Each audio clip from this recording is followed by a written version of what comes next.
So at what time did you start seeing improvements, and what were those? What happened?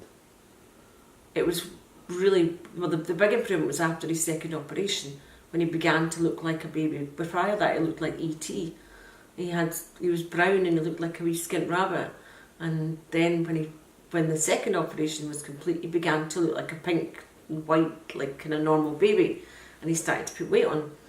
So, and then obviously when we brought him home, we saw improvements, and then a month later, Connor took a virus and we were back in sick kids. But that was pretty much the pattern for the first few years of his life. It was, he'd make progress and then he would take a step back again. It was like a roller coaster.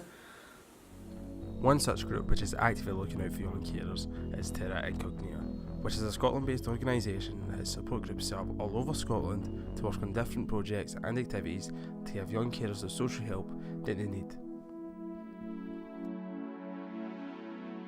One of these projects is the Cardboard Island.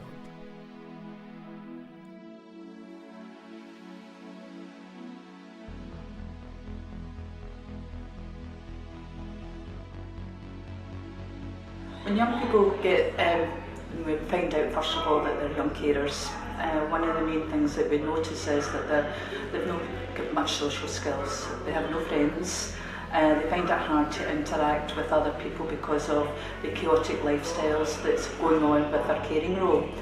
So getting involved with a group brings them all together. They start off very shy, they find that they don't mix, they'll sit at separate parts of the room. But slowly, as the weeks develop, they actually start to communicate with each other. They don't feel different. I think that's the main thing. When they go to anywhere else, they feel different. It stands out. Other children think they're different, so they won't communicate with them.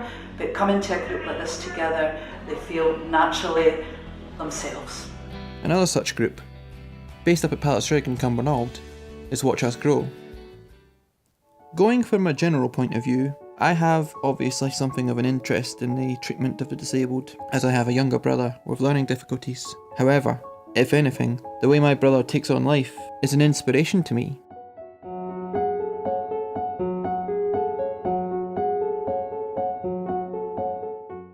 He has done so much in less time than I have been on this planet.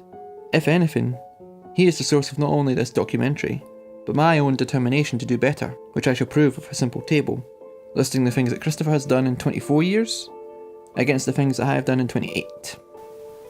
Well, as soon as he was born. Yeah. So were those the doctors let you know, yeah? Yes, Yeah. doctors let me know. It wasn't too bad as a baby. Did his learning difficulties have any kind of issues during that time, or was it later on in his life that they started to become more prevalent? No, it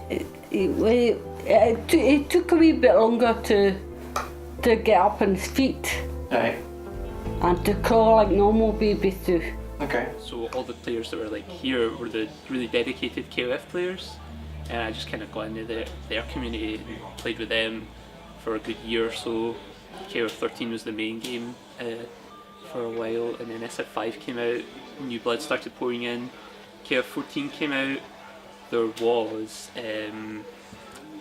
a lot of interest in it, but it kind of petered out because the game wasn't all that great, and then I was kind of left with nothing to do for a while until like, I'll give Tekken a go. I never played a 3D game before. I ended up loving it. It was just a lot of fun. It was new dynamics.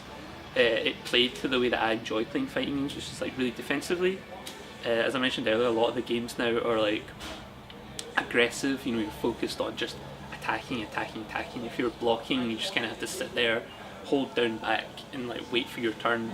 Dragon Ball is a good example of that. If you're ever looking for a game to look up for that, just sit and block all day.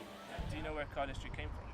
Yes, so it originally came from traditional magic, and then it kind of developed from the flourishes that magicians did in their card tricks. Please welcome Tom Mullican.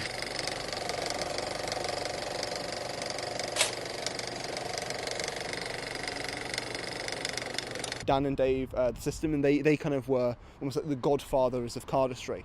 And when they started working on it and really developing it, they then released a DVD, and then that was kind of the inciting incident or the spark that did this kind of whole global phenomenon. When we started practicing cardistry, it wasn't a thing. We were the first to embrace it and really focus on it and practice it as its own thing and promote it as its own thing. It's like a symphony of manipulating and spinning and flipping the cards in your hands.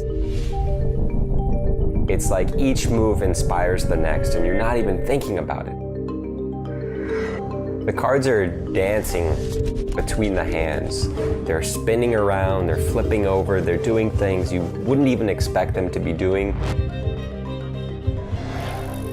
It's just so surprising, almost magical.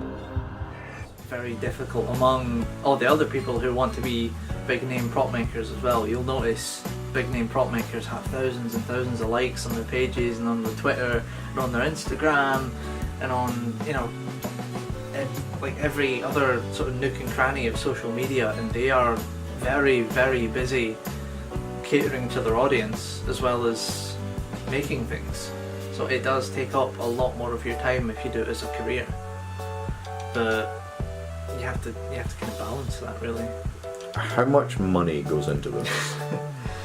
I would say as much money goes in as you're willing to put in for your own personal projects.